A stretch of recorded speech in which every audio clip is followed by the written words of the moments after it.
আপনি দীঘা যাওয়ার প্ল্যান করছেন, কিন্তু দীঘা যাওয়ার সময় আপনার মনে হচ্ছে দীঘায় যাব কিভাবে, দীঘায় গিয়ে কোথায় থাকব, দীঘায় গিয়ে কিভাবে কি দেখব, কতদিন থাকলে ঠিক দীঘা ও আশপাশটা ভালোভাবে দেখা যাবে। তাহলে আজকের এই ভিডিওটা কিন্তু আপনার জন্য, কারণ সেই সকল উত্তর পূর্ণ করে দেবে এই বিস্তারিত ভিডিও।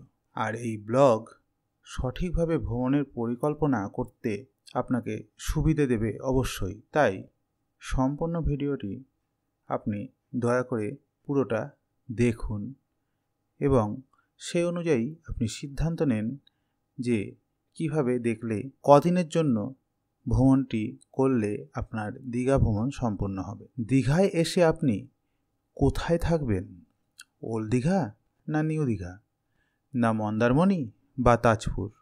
এই প্রতিটি সৈকতের একে অপরের থেকে দূরত্ব কতটা, এই সকল তথ্যই আজ আপনাদেরকে দেব।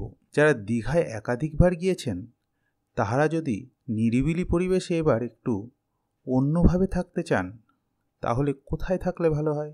এছাড়াও দীঘা ভ্রমণের অসংখ্য প্রয়োজনীয় খুঁটিনাটি সবই থাকবে এই ব্লগে। তাই যারা সপ্তাহ শেষে 1 বা 2 দিনের জন্য দীঘা যাওয়ার প্ল্যান করছেন কিন্তু কিভাবে শুরু করবেন বুঝতে পারছেন না, তারা এই ভিডিওটি শেষ পর্যন্ত দেখুন। আমার মনে হয় আপনারা আমার মতো করে বা নিজেরা আপনাদের মতো করে ট্যুর প্ল্যান করতে এই ভিডিওটি আপনাদেরকে সাহায্য করবে। আমি অমিত, আর আপনাদের জন্য নিয়ে এসেছি এক্সপ্লোরার অমিতে দীঘা ভ্রমণের সম্পূর্ণ খুঁটিনাটি তথ্য নিয়ে বিস্তারিত এই ব্লগ। অনেকেই দীঘা ভ্রমণে গেলে ওল্ড দীঘা, নিউ দীঘা সমুদ্র স্নান করে চলে আসেন, কিন্তু দীঘার আশেপাশে রয়েছে দেখার মতন অনেক কিছু। সকল নিয়েই থাকবে আজকের এই ভিডিও। আজকে দীঘা ভ্রমণের প্রথম দিন থাকবে ট্যুর প্ল্যান, দীঘা সমুদ্র স্নান, ওল্ড ও নিউ দীঘার কাছাকাছি বিভিন্ন রিক্রিয়েশন পার্ক ও দীঘা বিজ্ঞান কেন্দ্র ভ্রমণ। দ্বিতীয় দিনে আমরা ঘুরব দীঘা থেকে বিচিত্রপুর, ভূষণ্ডেশ্বর মন্দির, কীর্তনিয়া মোহনা চন্দনেশ্বর মন্দির, তালসারি সি বিচ, রাধাকৃষ্ণ মন্দির, উদয়পুর সি বিচ। আর তৃতীয় দিনে থাকছে দীঘা মোহনা, কালী মন্দির, মন্দারমণি, শঙ্করপুর, তাজপুর। আপনারা যদি দীঘা ভ্রমণে আসেন তাহলে আপনারা দেখতে পাবেন যে এই অঞ্চলে একদম পূর্ব দিকে রয়েছে মন্দারমণি বিচ, তারপরে শঙ্করপুর, তাজপুর, তারপরে পশ্চিম দিকে আছে ওল্ড দীঘা, তারপরে নিউ দীঘা। তাহলে মোটামুটি 3টে দিন সময় দিলেই দীঘাকে ভালোভাবেই এক্সপ্লোর করা যায়। চলুন তাহলে প্রথমেই জেনে নেব আমরা দীঘা যাব কেমন করে। শিয়ালদহ বা হাওড়া থেকে দীঘা যাওয়ার জন্য ট্রেনের সংখ্যা কিন্তু খুবই কম।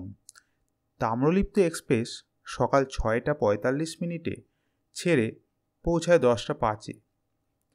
তাম্রলিপ্ত এক্সপ্রেসের ভাড়া 105 টাকা মতো। আর কান্ডারি এক্সপ্রেস দুপুর 2:25-এ ছেড়ে পৌঁছায় বিকেল 5টা 50 মিনিটে। ট্রেনের সংখ্যা খুব কম হওয়ায় অনেকেই বাসে দীঘা যেতে বাধ্য হয়, তবে প্রাইভেট কারে দীঘা যায় তারাও পৌঁছতে পারেন খুব সহজেই। এছাড়াও সকাল 6টা 45-এ সাঁতরাগাছি থেকে দীঘা লোকাল ট্রেনে চেপে খুব সহজেই দীঘা পৌঁছানো যায়। আর ট্রেন বাদে যদি বাসে আসতে চান তাহলে চলে আসুন ধর্মতলা। ধর্মতলা থেকে এসি বাস ভাড়া নেয় 300 থেকে 500 টাকা, আর নন এসি বাস 300 টাকার মধ্যে। সময়ের সাথে ভাড়া বৃদ্ধি তো স্বাভাবিক।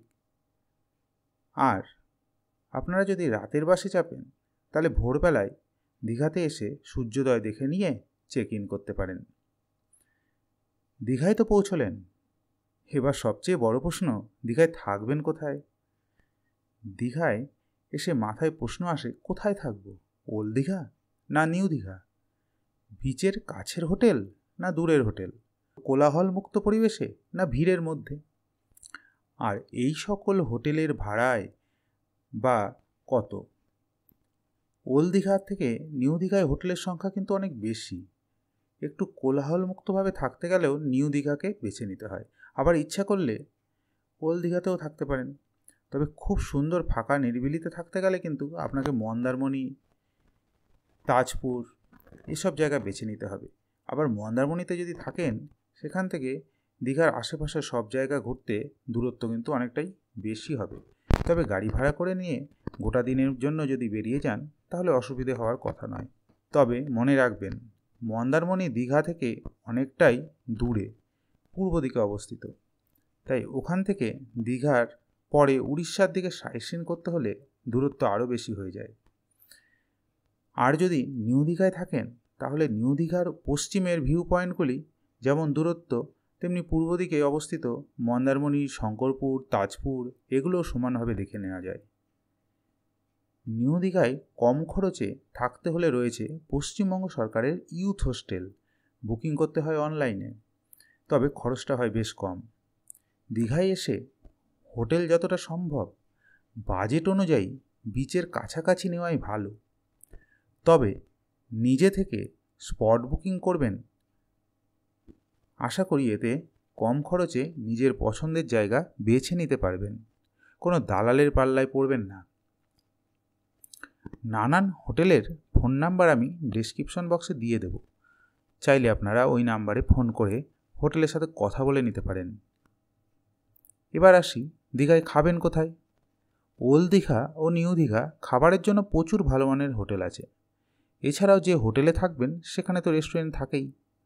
তাই আপনার বাজেটের ওপর নির্ভর করে আপনি খাওয়ার জায়গা ঠিক করবেন। অবশ্যই বাইরে যাচ্ছেন, তাই খাবার যেন পরিষ্কার পরিচ্ছন্ন জায়গায় হয়, এটি সবসময় মাথায় রাখবেন। দীঘায় এরকম কিছু হোটেল আছে যেখানে বললে পছন্দ মতো রান্না করে দেয়। তবে আমার মতে বেড়াতে গিয়ে খাওয়ার পিছনে বেশি সময় না দেওয়াই ভালো। হালকা খাবার দাবার খেয়েই চলাচল করা অনেক সুবিধে হয়। নিউ দীঘার অমরাবতী পার্কের পাশেই রয়েছে সবজির বাজার। ইচ্ছে করলে রান্না করে খাবেন ভাবলে এখান থেকে সবজি বাজারে সবজি কিনতে পারেন, আবার দীঘা মোহনা থেকে মাছও কিনে আনতে পারেন, কারণ ওখানে রয়েছে মাছের বাজার। ওল্ড দীঘা না নিউ দীঘা? ওল্ড দীঘার পাশে পড়ে রয়েছে বড় বড় বোল্ডার, যা সমুদ্র স্নানের সময় বিপদ ডেকে আনে। তাই সমুদ্র স্নানের জন্য অবশ্যই বেছে নিন নিউ দীঘা। তবে যদি মন্দারমণিতে থাকেন, তাহলে মন্দারমণির বিচ সমুদ্র স্নানের জন্য বেশ ভালো। দীঘায় যাওয়ার সবচেয়ে ভালো সময় কখন? দীঘা সব সময়ের জন্যই ভালো, উইকেন্ডে ভিড় ভালোই হয়। তবে শীতের সমুদ্র স্নান ও ঘোরার ক্ষেত্রে ক্লান্তি কম হবেই। আবার বর্ষায় সমুদ্রের এক আলাদা রকম নেশা, ফলে যে কোনো সময় আসতে পারেন দীঘা। তবে খুব গরমকালে দীঘায় আসলে একটু কষ্ট হতেই পারে। দীঘায় কি ঘুরে দেখবেন? দীঘায় এসে প্রথম দিন চেক ইন করে ঘুরে দেখে নিন ওল্ড দীঘা ও নিউ দীঘা। নিউ দীঘায় করে নিতে পারেন সমুদ্র স্নানও। তারপর বিকেলের দিকে দেখে নিন অমরাবতী পার্ক। আমার এই ব্লগটি যদি এখনও আপনাদের ভালো লাগে, তাহলে অবশ্যই একটি সাবস্ক্রাইব করে দিন। সাবস্ক্রাইবটা আমার জন্য খুবই মূল্যবান, হয়তো আপনার কাছে মূল্যহীন, যা আমাকে নতুন নতুন আরও ব্লগ করতে অনেক ইন্সপায়ার করবে, আর আপনি আমার সাথে যুক্ত হতে পারবেন। কাজল দিঘি,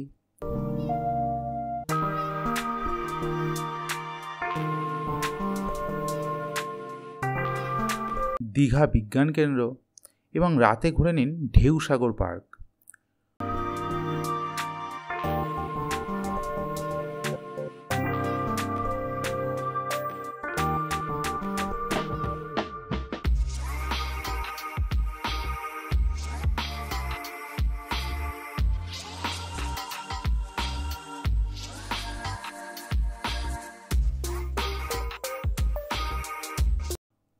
ওল্ড দীঘাতে রয়েছে বিশ্ব বাংলা পার্ক। রাতের অন্ধকারে ওল্ড দীঘা কিন্তু খুব জমজমাট। এখানে রয়েছে প্রচুর বাজার এবং অনেক দোকান। এখানে রাত্রিবেলায় নানান রকম মাছ, অন্যান্য খাবার দাবার সবই বিক্রি হচ্ছে এবং লোকের ভিড়ও বেশ বেশি। সমুদ্রের ধারে ভিড়ের মাঝে বসে বসে চা খেতেও বেশ ভালোই লাগবে। রাত্রিবেলায় সময় কাটানোর জন্য ওল্ড দীঘা সত্যিই খুব ভালো। তাই দ্বিতীয় দিন রাতে ওল্ড দীঘায় খাওয়া, ঘোরা, বাজার এসব করতে পারেন। নিউ দীঘার পাশেই রয়েছে দীঘা স্টেশন।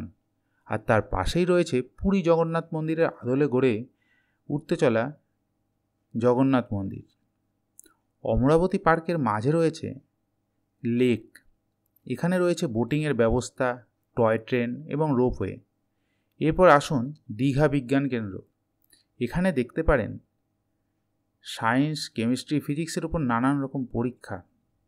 আর এর পাশেই অদূরে রয়েছে কাজু বাগান, ইচ্ছে করলে তাও দেখে নিতে পারেন। এরপর সন্ধ্যার দিকে চলে আসুন ঢেউসাগর।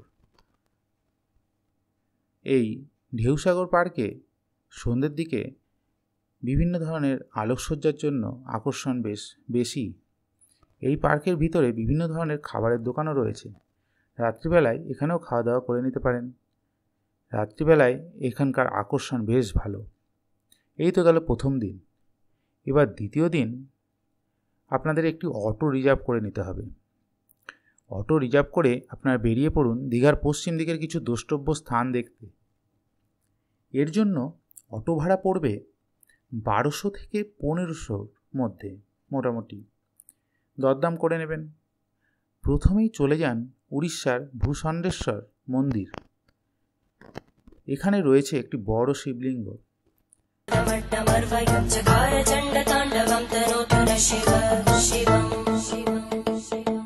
তারপর এই ভূষণ্ডেশ্বর মন্দির দেখে আপনারা চলে যেতে পারেন বিচিত্রপুর। জোয়ারের সময় বোটের মাধ্যমে চলে যেতে পারেন নির্জন দ্বীপে।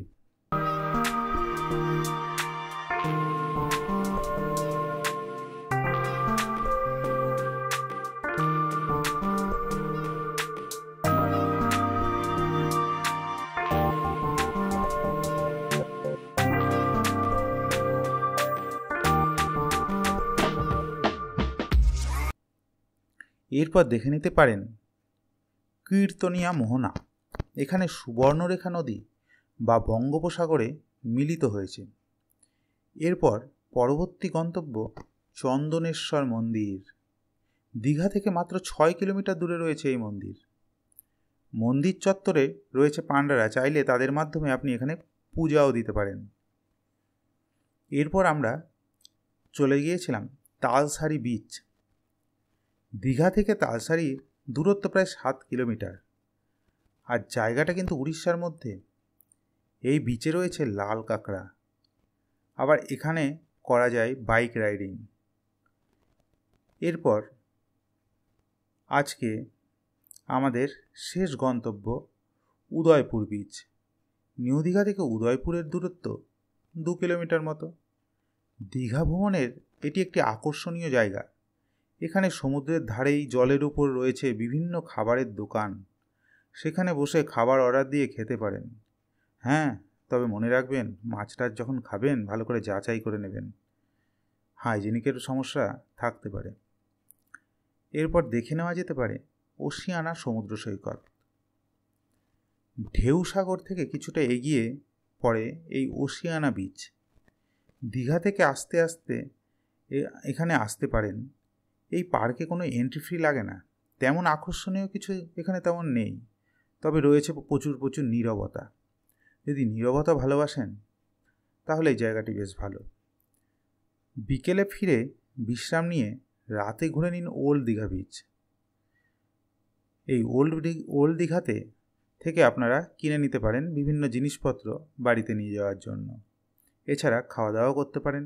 রয়েছে প্রচুর দোকান, বিভিন্ন মিষ্টির দোকান, আইসক্রিমের দোকান ইত্যাদি। এই তো গেল দ্বিতীয় দিনের ভ্রমণ। তৃতীয় দিন বা শেষ দিন আমরা কি দেখব? তৃতীয় দিনে আমাদের গন্তব্য দীঘা মোহনা। দীঘা মোহনায় ভোরের দিকেই আসা ভালো, কারণ দীঘা মোহনা থেকে সূর্যোদয় দেখতে খুব ভালো লাগে। আর মোহনার ভিতরের যে একটি হাঁটার জায়গা করা আছে, সেখান থেকে হেঁটে গিয়ে সমুদ্র জলের দুপাশে যখন পা ধুয়ে দেয় তখন তার মজাই আলাদা। তবে দীঘা যদি ভোরবেলায় পৌঁছন, তবে যেদিন পৌঁছচ্ছেন সেদিনও আপনি সূর্যোদয় দেখতে পারেন। দীঘা মোহনায় সূর্যোদয় এবং দীঘার মোহনার বাজার ঘোরার পর আপনারা চলে আসতে পারেন শঙ্করপুর সমুদ্র সৈকতে। শঙ্করপুর সমুদ্র সৈকত আপনারা ভ্রমণ করে দেখতে পারেন। এখানকার সমুদ্র সৈকতও বেশ বড়। এখানে খাওয়া দাওয়া করে নিতে পারেন সকালের। আর এখানেও আপনারা থাকতে পারেন, রয়েছে প্রচুর হোটেল। শঙ্করপুরের পর আপনারা চলে যান এখান থেকে তাজপুরের দিকে।